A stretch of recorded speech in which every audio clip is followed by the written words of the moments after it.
para lang yan sa KOJC paghanap ng heartbeat. Tignan nyo, pag nakikita po lagi ng bata na maraming barangay, tuwing uwian, di ba?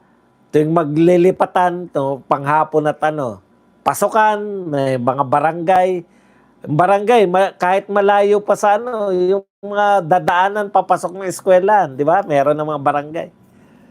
Para tumingin ng mga kahina-hinalang mga galaw ng mga bata.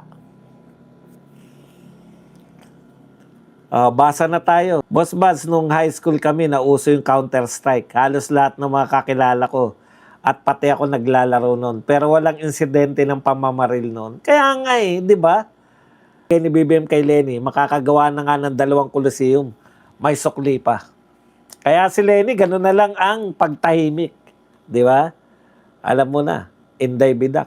Baka di lang mga OFW, mura kay Auntie Claire, pati mga teacher, makikisali na din. Makikisali na din sa pagmura. Kaya nga kayong mga teacher, payag ba kayo na kayo may kasalanan ng pamamaril? Sir, kaya walang pulis lahat.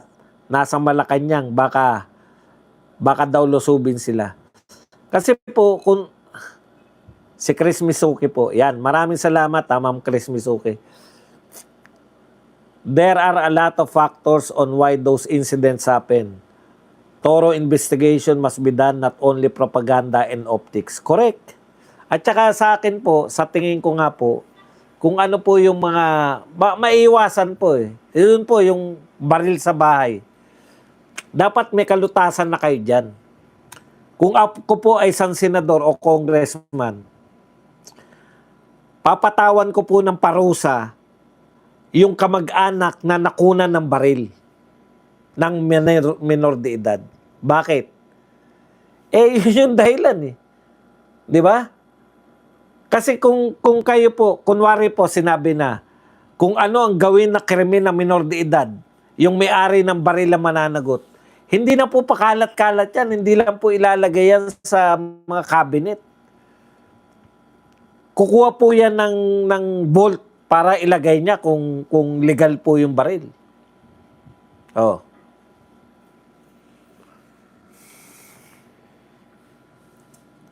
Boss, pakilinawan naman. Si BP Sara, kahit under impeachment siya, is dapat mag-work pa rin siya or stop muna siya sa mga gawaing gobyerno. Nagtatrabaho po si BP Sara. Kahit po na may impeachment. Boss Buds, wala pa akong nakitang teacher na nagturo ng violence sa mga estudyante nila. Correct. Hindi yung sinasabi niya yung, ano yung sinabi ni Auntie Claire? Yung nagtuturo sa kanila, sila minsan na nagtuturo sa kanila estudyante kung paano maging walang modo. Yung pagiging walang modo raw. Ewan ko kung paano nakuha ni Auntie Claire yan ng pagiging walang modo.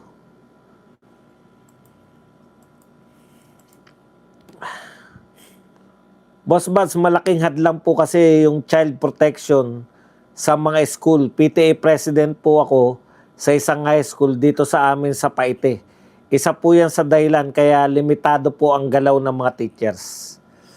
Alam nyo, totoo po yan. Kasi ano po yung buhat po ng nauso yung isumbong mo kay Tulpo.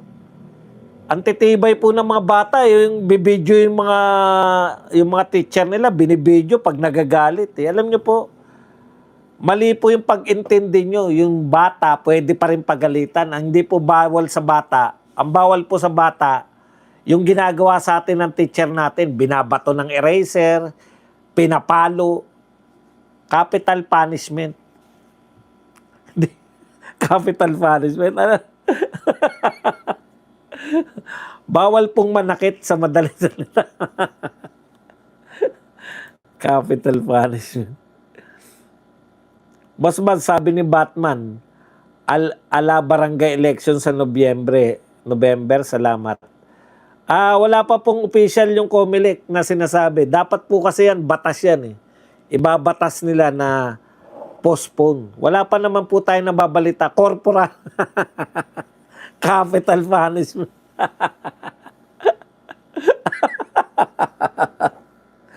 Sorry po, tao lang. Iniisip ko, nakalimutan ko yung term, corporal punishment. Gandang gabi, Sir Badong. Pabati po ng happy birthday kay Boss Ruru. Kaarawan niya bukas. OG Duterte diehard supporter siya na taga Davao City. Salamat po. O Ruru, happy birthday mo pala. Magkita tayo dyan sa Davao City. Yan. Po, maraming salamat po sa correction. Minurad daw kasi daw ng mga minurad kasi daw mga estudyante ng Davao City si BBM dahil sa galit nila sa kanya, kaya nasabi ni ICC na tinuturuan ng maling ugali. Yun pala yun eh. No physical contact. Boss, Boss, suspetsa siguro ni Ante, tinuruan ng mga teacher yung mga estudyante na sigawan si BBM. Sa paninigaw pala. Hindi kasi na ako nanonood kay Ante Claire. Nababasa ko lang po binabasa na lang natin yung mga pinagsasabi niya. Nag-aantay pa rin ako ng kaso ni Romualdez. Sinabi ni BBM yan sa SONA, asan na. Kaya nga, tapos papalagan nila. Sasabihin ni Ante Claire na fake news na naman si Erice. Sinabi niya sa SONA eh. Tapos hanggang ngayon, walang kaso. Ang fake news pa yung naghahanap, yung nagsasabi ng totoo. Optics lang yan, sabi ni Erice. Ngayon, fake news daw si Erice, sabi ni Ante Claire. Ano magagawa natin? Siya na nga nagsasabi ng totoo, siya pa fake news. Will the defense question the hostile witness? Opo. Ililinaw nila, di ba, kung ano yung mga sinasabi. Ganun talaga. Ano yun. Boss, makalaya kaya si Senator Marcoleta sa September 3? Kinakabahan na siguro si Lacson. O nga, no? September 3 yung hearing, no, ng kanyang bail hearing. Lubog na. Lubog na tayo sa utang, lubog pa tayo sa baha. Nasaan ang pinagmamalaki niyang ayuda at AIX?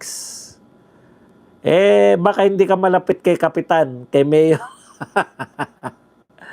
Boss Baz Abante, panihanap kay BP Sara habang ang distrito niya ay lubog sa baha.